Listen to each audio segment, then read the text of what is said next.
Good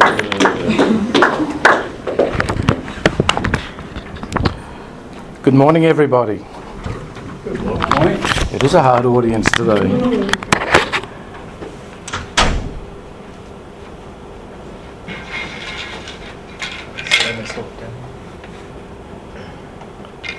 Anyone remember this? That's one of my apparatuses I keep around at home, so it reminds me every day what I went through. I'm going on 5 years since my heart attack. I've been where you are now, and I'm going on 5 years, as I say, afterwards. So as they say, there is light at the end of the tunnel. Just quickly, my history is such that I had a heart attack on a Sunday evening, had 29 resuscitations, had 100% blockage on the right side, which required stenting down here at Gold Coast Hospital. If I look at it in terms of luck, I had a lot of things going my way. I had an ambulance station open down the road a year earlier than when I had my heart attack, and for the fact that they got there to my place within 3 or 4 minutes was stage one of saving my life.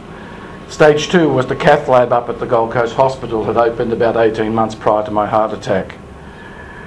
If that had not been there, I was told later, there would not have been enough time to get me up to PA or to Prince Charles. So I had 3 stents put in down here. I was so-called stabilised, and I was taken up to PA Hospital for a triple bypass on the left side. And that's my very brief story in terms of my heart event. But that was really the start of a new journey altogether. Michelle's been talking about stress and anxiety and about depression, and one of the things I had to come to terms with was my whole life had changed. Again, Michelle talked about right at the outset, how has your life changed as a result of your heart event? And I don't know your situations, nor is it my interest to find out how severe or less severe. A heart attack or a heart event is important in anyone's life. But in my case, everything changed, and I mean everything. We talk about avoiding stress. Within a month of my heart attack, we had to start looking at putting our house on the market. My heart attack affected me in terms of no income. No income means no money to pay for the mortgage. House has to go on the market. So I was virtually going straight back into a stressful situation, even before I'd finished a month after the heart attack itself. I was writing letters to the bank and the credit cards and what have you, and I'm still going through recovery at home where I've got, anyone got those stockings, or you're all out, those tight stockings, which is another story altogether. But what I want to say, and this I say from my own experience, is that I came here not necessarily because I wanted to come here. I came here because my wife wanted me to come here, and my mother had flown up from Sydney. And together they more or less encouraged me to do this rehab program. I knew nothing about this rehab program, and I dare say that most of you here didn't know it existed prior to your heart attacks or heart events. I came the first day, and I'll never forget this. It was when they were in the Life Centre down at Broadbeach opposite the library, and I walked in negative up here, hobbling because I had those bandages still going on both my legs. You can laugh. Have you ever put them on? Yes. It's an effort, isn't it? Yes, it is. And I'm arriving now. I was 54 years of age, and I'm arriving there, and I'm looking at someone in their mid-70s doing what you call circuits to ascertain your stamina level, your activity level. And I'm literally hobbling in like this, feeling sorry for myself, saying to myself, what the hell am I here for? I don't want to be here. And I'm seeing this older lady, and I'm finding out afterwards that, she also had bypass surgery. And I'm saying to myself, I don't want to be here. And I lost it. I just broke down.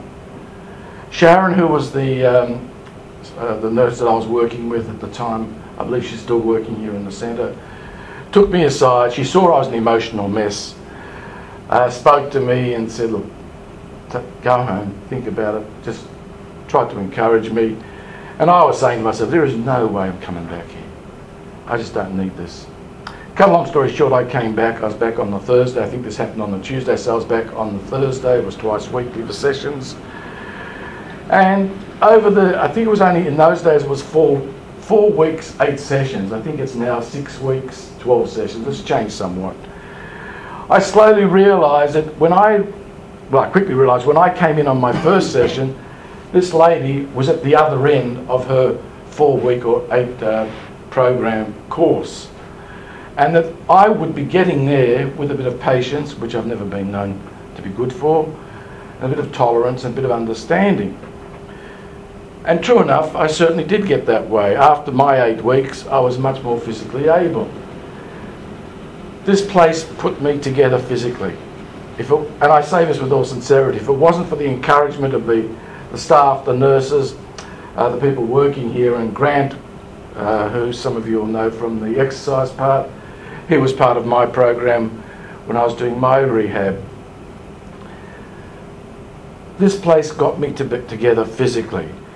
But the biggest problem I had was emotional. And I say that quite unembarrassed, quite unabashedly, I was an emotional wreck. I had issues to deal with, including selling the house. I had issues to deal with, otherwise to do with stress, and that was because I had a marriage breakup. At that time, it was about 14, 15 years earlier. It meant I didn't see my children, and probably was the major cause of my heart attack in the first place. Because as some of us live life, we live life on stress itself. And I'm one of those people. No, my wife's the opposite. Nothing phases her, absolutely nothing. But the smallest thing will get me going. And I realised that if I'm going to overcome and get back on the healthy track and wanting to live track, because I went through those negatives of, oh, woe is me, what do I survive this for, to have to now deal with selling a house, losing an income, how are we going to survive? I realised I had to ascertain and assess where I am now if I'm going to go forward. I'm a teacher by training, but since my marriage breakup, I ran away from teaching. At the time of my heart attack, I was doing couriering work. Interestingly, the couriering company I was working for went bust overnight, but that's another story. I'm still waiting to this day for a letter or a phone call to ask how I'm doing, because when I had my heart attack, it was 3 hours after doing a job for them, and to this day I never got a phone call from them. But I learned that if I'm going to deal with getting better, I had to understand where I am now to aim to where I'm going to be in the future. So I had to deal with stress, I had to deal with exercise. These are the main factors for me. I had to deal with diet, I had to deal with the question of alcohol, and with cigarettes. And if I looked at those things in my mind, these things contributed to my heart attack. Not a drinker. Time of my heart attack, I was working as a courier. On the road 12 hours a day, 6.5 days a week.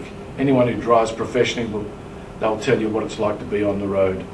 And it's only gotten worse over the last 10 years in Queensland. So stress was a definite contributor, plus my marriage breakup. Exercise, well, I thought being a courier, I was doing lots of exercise. Well, I found out here there's a big difference between exercise and activity. What I was doing as a courier, lifting parcels and taking them in and out, was really just an activity. Here I learned to do cardio exercises to get my breathing system going, to break into a sweat, not to overdo it, but to get myself, my metabolism going. I didn't have a clue about that. So I learned here about exercise, which I was not doing. My diet, well, you know, I'm on the road 12 hours a day. My wife packs me a lunch. By 10 o'clock, the good stuff's gone, and McDonald's, Hungry Jack's, they're now my best friends for the rest of the day. So I had to look at diet.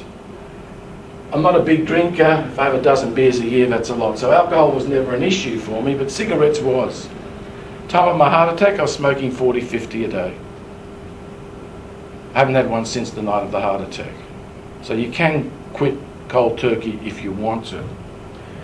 And I say this because, and I'm not going to say it's true for everyone here or even anyone here, but sometimes we'll come into a program like this, and it is true for me, and I'm coming in here for the wrong reasons. I'm coming here because I'm being told to come here.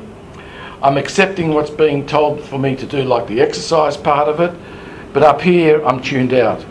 I'm in a state of denial. I'm not accepting what's just happened to me. It's not me, it's someone else. It's almost like a surreal world. It's not happening to me. What changed it for me was about a year later, I got asked to do an interview with the local paper and then with a couple of TV current affair programs. And the reason I was asked was I had a story to tell about 29 resuscitations, but more importantly was I virtually had no symptoms. And I later found out, soon after my heart attack, that if you're diabetic, you may not necessarily have the classic symptoms. And that became my sort of crusade.